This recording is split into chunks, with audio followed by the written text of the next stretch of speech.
We will discuss the era of ancient Rome and how they treated their slaves. Status and wealth were the primary organizing principles in Roman society. Its hierarchical arrangement saw the senatorial, aristocratic elite at the pinnacle of the social pyramid. In the center were the equestrians, the plebeians, and the freedmen, in that order. Those with the lowest social position were the slaves. Unimaginable torment was a daily reality for many of the Roman slaves. After all, Roman law saw slaves as property rather than people in their own right. But slavery in ancient Rome supported much of society's prosperity, and Rome's freeborn people were significantly dependent on slaves for their world to run efficiently. So, what do you think life was like for the slaves in ancient Rome? In this video, we'll talk about a vast story of ancient Rome. We dive into a fascinating era whose history transcends time and space, illuminating the legends of the slaves of ancient Rome. Evidence for slavery. Roman literature, epigraphical sources, and archaeological findings may provide us with information on the institution of slavery in ancient Rome. Pliny the Younger's works, in particular, contain excellent source material on slavery, despite the fact that there are apparent limits placed on literature written by wealthy members of Roman society. Pliny was one of many people who had a tendency toward idealization. Sadly, there is no literature that has survived from the time period of ancient Rome that was written from the point of view of someone who was actually a slave in that period. Epitaph inscriptions provide fantastic evidence for the relationships between slaves, and former masters. Archaeological digs have been used to do significant studies on slave plantations. For instance, there are still relics of arenas from ancient Britain to Turkey. Amphitheaters were the settings where gladiators, slaves, and prisoners of war fought one another. They are a sad reminder of how pervasive the use of forced labor was throughout the Roman Empire. The life of a slave. There were several ways to become a slave in ancient Rome. One of the most common experiences was becoming a prisoner of war. As the Roman Empire expanded between the 2nd century BCE and the 2nd century CE, it was responsible for the enslavement of thousands upon thousands of its defeated enemies. Slaves in ancient Rome came in numerous forms and were integrated into all aspects of Roman life. Slaves worked in everything from agriculture to the military. It's actually assumed that domestic slaves made up the majority of the slave population. Some of them had an exceptionally high level of education or expertise, both of which made them quite desirable. It's even said that teachers for children, gourmet chefs, and hairdressers were in high demand. For urban life to be successful, an army of slaves was required. Many worked in civic vocations, including public bathrooms and libraries, and in government administration, usually alongside freeborn plebeians. On the other hand, some were prostitutes who worked in brothels run by proprietors who exercised great control over their activities. Many slaves were subjected to harsh labor conditions their whole lives. While some toiled in the dangerous mines, usually extracting rare gold and silver, others maintained the rural estates of wealthy landowners. The mines were notorious for their hazardous working conditions. Due to the harsh conditions that exist here, in fact, the average lifespan was likely a few months to a year or two.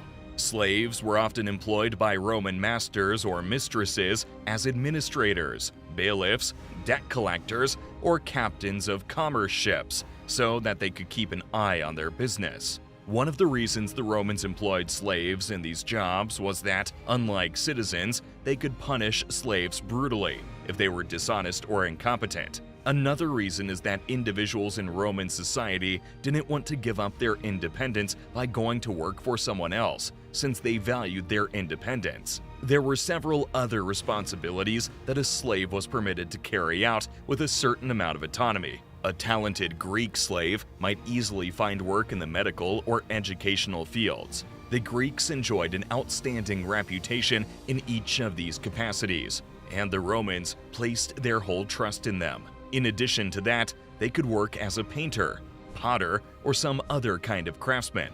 In the past, a common occupation for women was prostitution.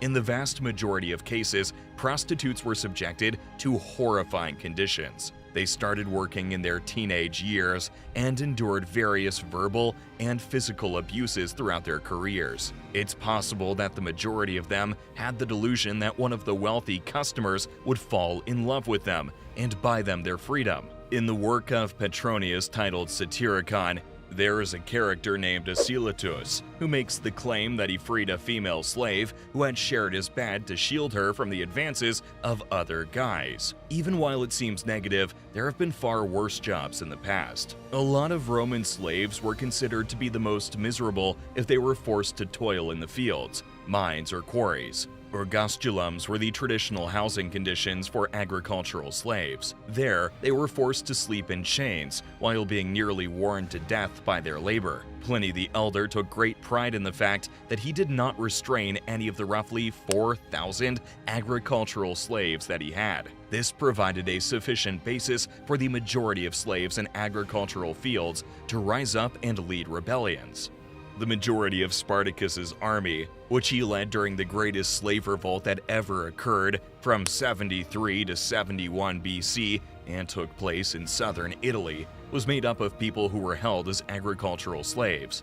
The number of men in his insurgent group has to have ranged anywhere between 70,000 and 120,000. Slaves in the mining industry endured such deplorable working and living conditions that they could not muster the resolve necessary to rebel. Some slaves were owned by the government and used to do chores, such as maintenance on aqueducts and roads and loading and unloading merchandise at ports such as Ostia, located at the Tiber River's mouth. Many of these slaves were also forced to spend their nights chained. Punishment for slaves. A master would put his slaves to death even if they had not been given a fair trial. They also had expert crucifixion teams equipped with all the appropriate instruments, such as boards, ropes, shackles, nails, and other necessities. After the slave was stripped, he would be flogged to the point that he was bleeding, and then he would be nailed to a cross by a group of whipmen. The legs of the slave would be broken. The Roman slave wouldn't last much more than 48 hours at the most. The dead body was left for some time for vultures and dogs to consume as a warning to the other slaves. Some people chose to be eaten by lions or have their bodies burnt alive as less painful ways to end their lives. The miserable conditions under which slaves were forced to live sometimes resulted in excruciating torment for their victims. A way out. In ancient Rome, the procedure of attaining freedom from slavery was referred to as manumission. There were a few different approaches to escaping from captivity. One of the most common approaches was participating in a competitive activity that a judge oversaw. In this part of the process, the slave would kneel before the magistrate and allow the rod to contact his shoulder. After that, they would be given the pileus, a pliable headpiece shaped like a conical pyramid that served as a sign of their autonomy. In addition to that, a great number of slaves were set free in line with the wishes of their masters. Others just had their master declare them free, at which point they were given permission to register as citizens properly and officially. Slave women also had the opportunity to marry their owners and gain their freedom in this way. This was often done to assure that subsequent kids would be born free citizens. Slavery was undeniably a morally reprehensible system in ancient Rome, as measured against today's standards. On the other hand, for Romans, at least those born free, it was entirely normal and considered a fundamental part of day-to-day life. Not until the 19th century did the so-called civilized Western nations make it unlawful to practice the institution of slavery. So what do you think about the way of life of the slaves in ancient Rome? Let us know your responses in the comment section below. And don't forget to like and share. Also, hit the subscribe button to find notifications on the latest uploads on the channel. And as always, see you in the following video.